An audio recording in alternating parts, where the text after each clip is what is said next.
पांढरकवडा हद्दीतील मोहदा परिसरात असलेल्या हिंदुस्थानी धाब्यावर जेवणाकरिता थांबलेल्या ट्रॅव्हल्समधून चांदीच्या दागिन्यांची बॅग चोरी झाली होती।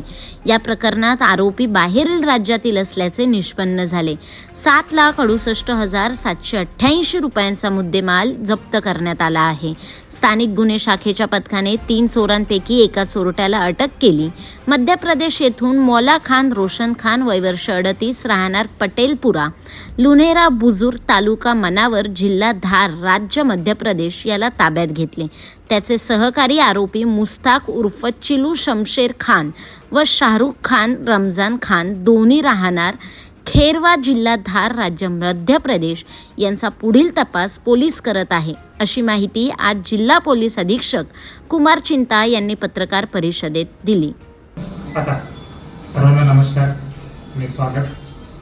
आपल्याकडे 22 तारीखला या महिन्याला पांढरकवडा पोलीस स्टेशनला अधीनमध्ये मोहाडा म्हणून एक गाव आहे।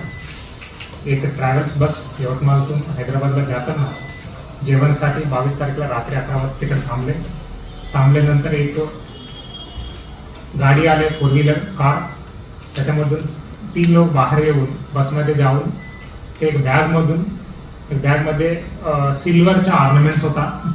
टोटल ते 16 किलो 827 ग्राम म्हणजे अंदाजा 17 किलोचा सिल्वर्स होता। ते 8 लाख वरत मुद्देमाल आहे। ते बॅग पूर्ण घेऊन ते तिथून पडून गेला होता। हे 22 तारीखला झाले, पण आपल्याकडे 24 तारीखला ते फिर्यादी आपल्याकडे आला होता। थोडा उशीर आला नाही, बरोबर आपण खूप सिरियसली घेतलेले आहे मुद्द्या आणि आपण वेगळ्या टीम बनवले, म्हणजे पोलीस स्टेशनने वेगळ्या पद्धतीने, आपण एलसीबीने वेगळ्या पद्धतीने हे केला होता। त्याच्या दरम्यान आपल्याला निष्पन्न झाले की हे 3 आरोपी आहे ते मध्य प्रदेशचे आहे आणि धार जिल्ह्याचे आहे म्हणून आपल्याकडे माहिती आलेली आहे। आणि आपल्या टीम जाऊन तिकडे ऑलमोस्ट 3 दिवस तिकडे थांबले होता। आणि काल आपण त्याच्यामध्ये एक आरोपी आहे मौला खान रोशन खान म्हणून, त्यांना अटक केलेली आहे आणि त्यांच्याकडून आपण 16 किलो 168 ग्राम एवढा मुद्देमाल पूर्ण रिकव्हरी केलेला आहे।